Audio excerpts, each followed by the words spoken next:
King of Swords, the power of what can't be changed, regardless the outcome of battles. Some things one must accept. It suggests that you should remain objective in your current situation. You must establish truth by sticking to the facts. It implies that you will need to use your intellectual power to make your point known and attain your goals. Besides your experience and education, you should be sharp and observant to see deeply into problems that come your way. It also shows that you need to be serious in your role while ensuring that you have clarity of mind at all times. When judging a situation, you need to consider all the possible consequences to make an appropriate judgment. You will need to leave your emotions out of the judgment so as to maintain rational thinking at all times. It suggests that you should take time to reason with others and be candid with the observations that you have made.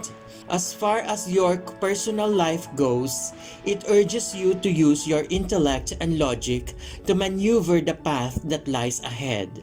You will need to confront the issue at hand and make a sensible decision. It implies that you should be able to look at any situation and make a decision with complete impartiality. Queen of Swords, mighty power and the knowledge of how to use it. Victorious even without going to battle. It is an example of an older, wiser feminine intellect. She could be thought of as the most masculine of all the queens, and may come off as quite serious and emotionless. This card represents the importance of making judgment without relying on emotion alone.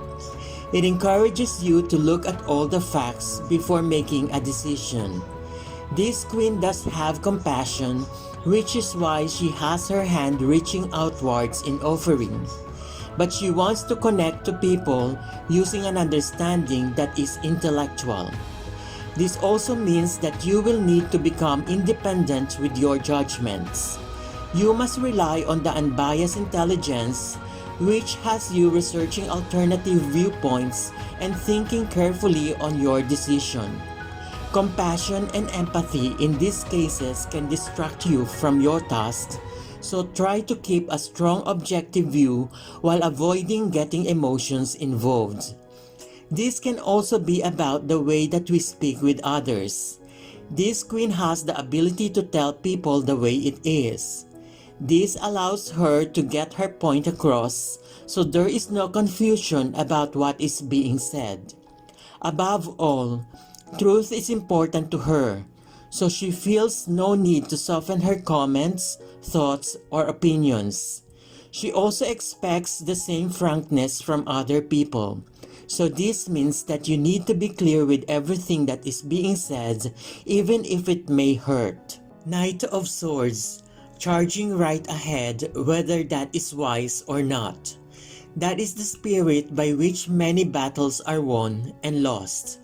When we are thoroughly obsessed by a certain idea and strongly wish to manifest it, we are oftentimes so blinded by the actual desire for its fulfillment that we fail to note the difficulties which we may come across, or the actions and consequences that it could bring.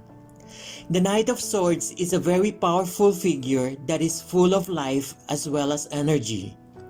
This needs to be balanced with a proper and actual realization of compassion and responsibility. Once the knight sets forth towards his goals, there is absolutely no stopping him. He doesn't see and he doesn't care about any upcoming challenges. He is filled with absolute ambition, strength, and determination to succeed with his quests no matter what.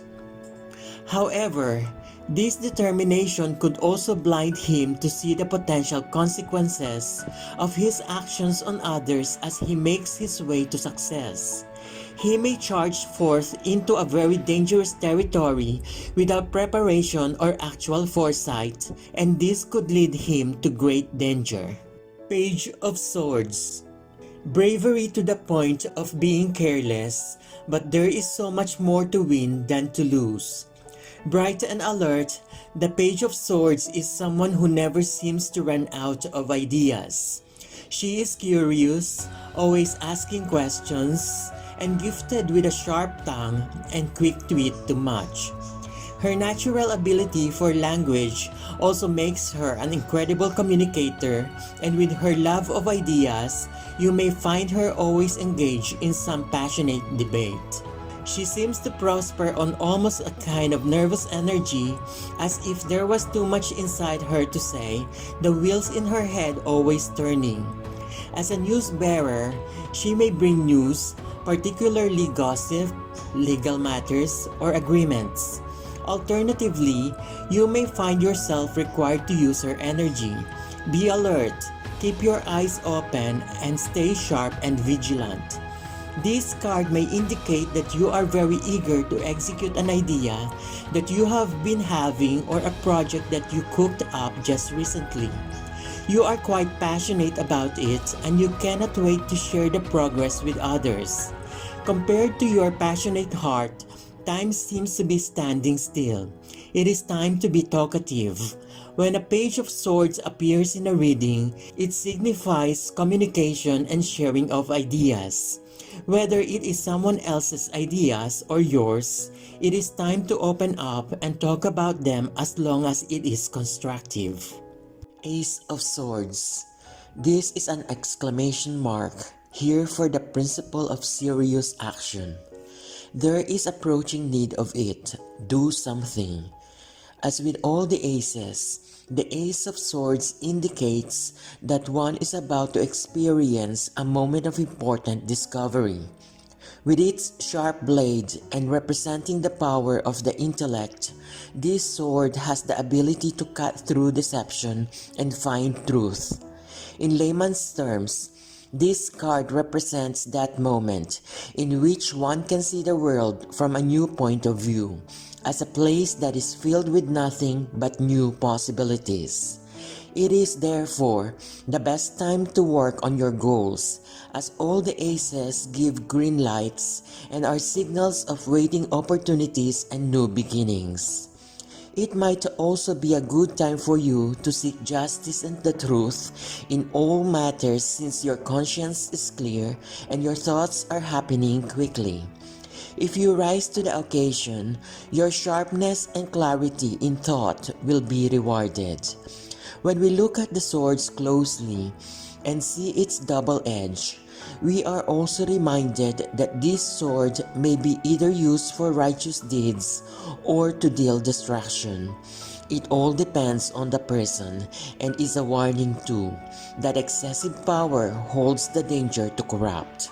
If you stick with principles, the sword will serve you well. Two of Swords. Where to go when both directions are risky and still speed is called for. You must decide, although you can't be sure. When we see the Two of Swords in a reading, we are encountering a stalemate. Two equal and opposing forces are joined in battle, and there seems to be no end in sight. This wasn't what you had in mind when you chanced to walk down this path, and you find yourself caught in the middle. Without something or someone to take part to prevent or change a result, this may continue indefinitely. We find ourselves in a situation where we must make a choice. We can side with one part of the situation or we can side with the other. Neither seems particularly appealing, which makes the decision even more difficult. But unless we move past this stalemate, there can be no more progress. The Two of Swords is often related with balance and partnership. It signifies the need to keep your relationships balanced. Regardless if it is in business, friendship, or romantic relationship, you may find yourself struggling to maintain the current state of affairs and may find yourself caught in the middle. In regards to your work, You may be currently stuck and perhaps waiting on another party's decision. Remain patient and avoid pressuring people in making their decision abruptly. The Two of Swords meaning may represent a warning to have caution. Like the woman in the card, you may be choosing to keep the blindfold on, hoping the problem will just go away. You should avoid evading any issues that you are facing since it will not solve your problems. Three of Swords. Does everything work against you? Is there no way to go without getting hurt? Take no step before paying attention to the warning. The Three of Swords represents the message of rejection, betrayal, hurt, and discouragement. In moments like this, we are well served by the mind. If you can think logically about it and prepare for the experience, the impact of this pain may be minimized. But remember too that pain and grief are a normal part of life because they make us appreciate what joy and happiness we have as well as teaching us. It is through pain that we learn to avoid mistakes that could lead us into danger and grief. It is therefore a necessity in the journey of life. The Three of Swords, therefore, is a representation of suffering that is meant to make us stronger, more careful, and more observant. Sometimes life gives us no choice. We are knocked down. But what determines one's future is the choice of whether to remain knocked down or rise again.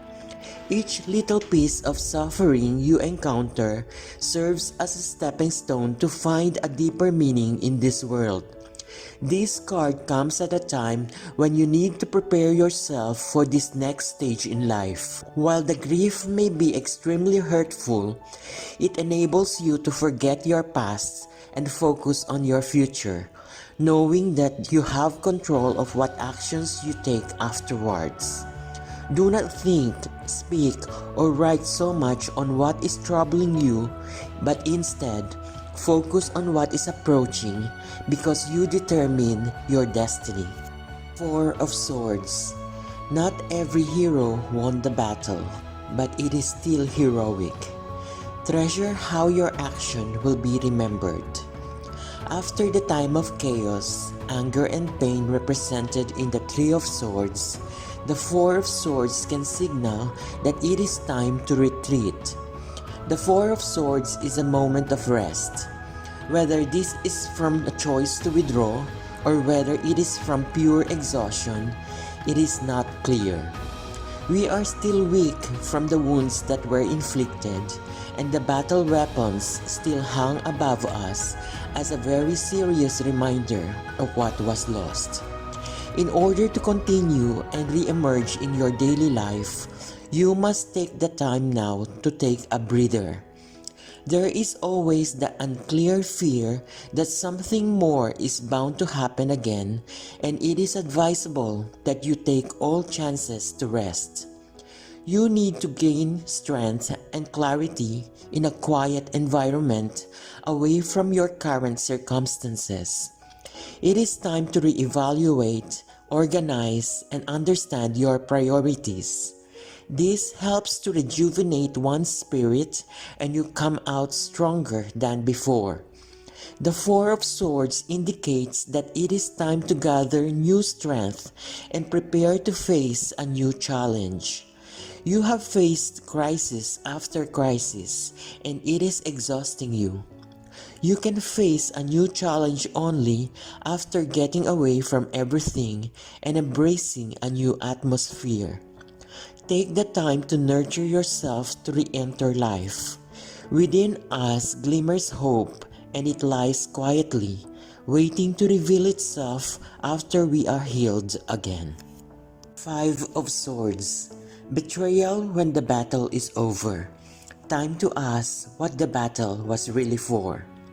This card indicates that you are engaging in a conflict of some nature.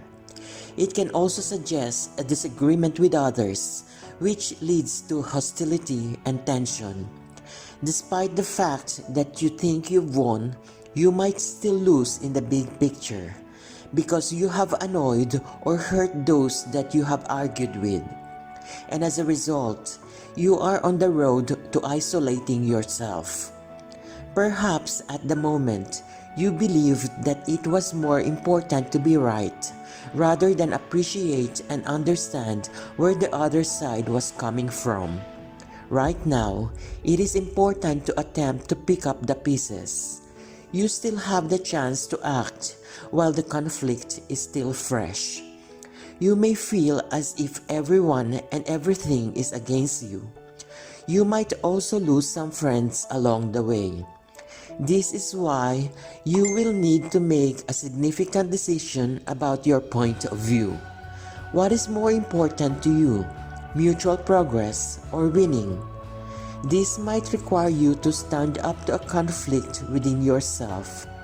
The card represents ambition in a way which is rather negative. Too much ambition without actual regard to the consequences or the people that you affect is never something good. Misplaced ambition, such as the one represented by this card, can leave you as a disappointed loser or a heartless winner. In both cases, the implication is rather negative. This card instead asks us to be more considerate of those that we surround ourselves with, to let go of ego. Six of Swords, a most expensive outcome of a great journey. Either bitter defeat or a victory won at too great a cost. Still, you will persevere. The meaning of the Six of Swords is that you are experiencing a transition of some kind, but one that is not happy and filled with regret.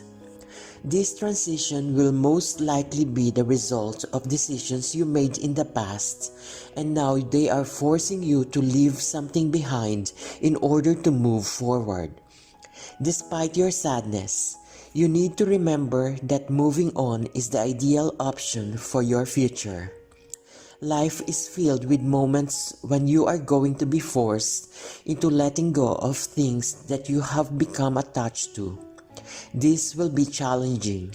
The Six of Swords shows the sadness that you may be feeling, but you have to remember that the pain will not last. So you should look instead to the future for strength. In life, there will be times that the only way to fix a problem is to leave it and move to start again.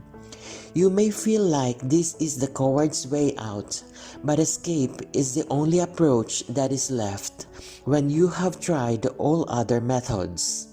The important part is to secretly plan your new direction that will lead you to happiness. The Six of Swords in this case is to plan using your logic, clarity, and objectivity about where you are now, where you have been, and where you want to go. Intuition can help, but you need to think logically to ensure your success. Seven of Swords, betrayal right before the final battle. It may not lead to defeat, but victory is suddenly more distant. The Seven of Swords in general is said to be about betrayal and deception. When you get this card, it may suggest that you or someone else in your life is having difficulty getting away with something.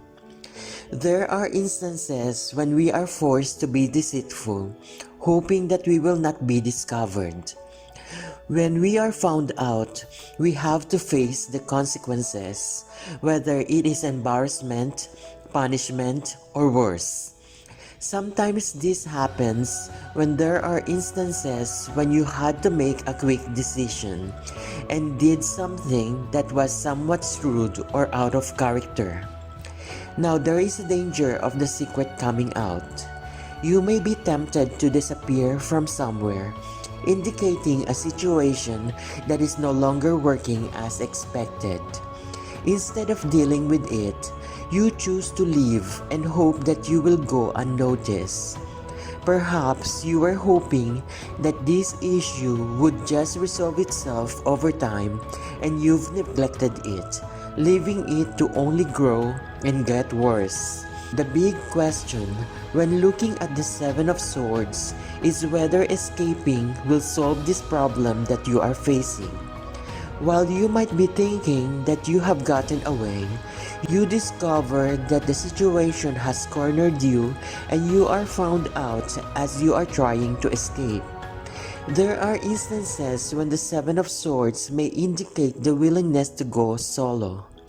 You may have the urge to explore and discover some things on your own. This can be an effective approach if you want to declare your independence and bypass group agreement. The Seven of Swords symbolism may be encouraging you to go on this path. Sometimes innovation comes from a dishonest genius.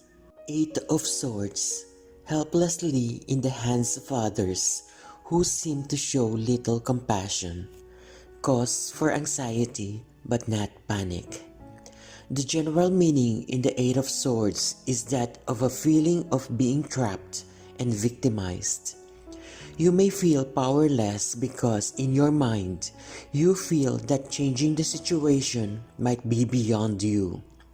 This feeling of helplessness that you have, the feeling that you have no company in your life, has played a major role in making your situation worse. Surrendering one's power to an unknown entity, whether it is destiny or God, the government, or something else, means that you are giving away your own personal responsibility to affect change. You have willingly gave up the driver's seat in the journey of your own life, and it isn't going well for you. It is advisable for you to avoid making an important decision at this time since your judgment is likely uncertain. The good news is that because these traps are things that we create ourselves, we can also leave them if we put our minds to it. It is simply the matter of taking off the blindfold and seeing beyond the limited perspective that we created for ourselves to see the possibilities and to recognize that you have your own internal power. Nine of Swords. Regret of choices made and anxiety of choices urgently needed to be made. There is no way out of responsibility. The Nine of Swords is often associated with fear and anxiety about all the things that worry you and keep you up at night. Sometimes this card can be associated with trauma, one which may be shameful for you to reveal with others about, and all the psychological responses that come from experiencing that trauma. When we are never released from the entrapment represented in the Eight of Swords, we escalate into the Nine of Swords, where we are troubled by nightmares. The Suit of Swords is one that is concerned with the mind, with logic, with intelligence, and with communication, but somehow the Nine of Swords was caught on the destructive end of the mind, the one which turns inward on itself, multiplies, and becomes worse. Questions are bothering you, and you find yourself reciting all the possibilities, all the things that can happen to you. You are haunted by what could be. There is a sense of repetition within this card that some event which has troubled you before and one which you managed to either hold back or run away from is coming back again. Sharing your grief does at least provide an outlet for your pain and may release you from carrying this burden alone. Is there anyone that you can feel comfortable speaking to? Ten of Swords. Complete defeat, probably because of betrayal. You may suffer, but you are not to blame. The Ten of Swords indicate a major disaster of some sort. It shows that a certain force of extreme magnitude has come to hit you in your life, one that you may have not foreseen. There is a sense of betrayal that is indicated here, for the character is stabbed in the back. This seems to be a reminder that despite how much we try, we cannot control everything. There are things that are beyond our ability to change. Here, this situation is unavoidable. The tale of the Suit of Swords is a powerful figure of speech, one that ends in tragedy. The swords are a symbol of the intellect, of intelligence and logic, and yet we find the final climax of this suit a complete and total defeat of the spirit. We must realize that the swords are a weapon that can have huge potential for destruction or for good. The story as it unfolds from the Ace to the 10 is one where an untrained individual uses this weapon for faulty reasons, makes many mistakes, and then spends an entire lifetime attempting to run away from the power that he misused. This person believes the swords are external to him when they are part of him, and when they automatically return, he once again suffers. His pain is not the pain of his circumstances usually, but the pain of fear, of anxiety, of not being able to be a master of his surroundings. After the hopelessness of the Nine of Swords, what could have happened? Were you strongly affected by the pressure? Or did you take the final sword upon yourself and admit defeat? The Ten of Swords represents that situation where your mentality is self-pity. You feel like there is nothing you can do. Pause and remember that as with the Death card, the end of something means a new beginning. Let go of what you have lost and focus on the new path forward, because that is where your life is meant to go. A good example is a breakup with your partner. Though it could be intensely painful, it could also be the beginning of a new sense of independence.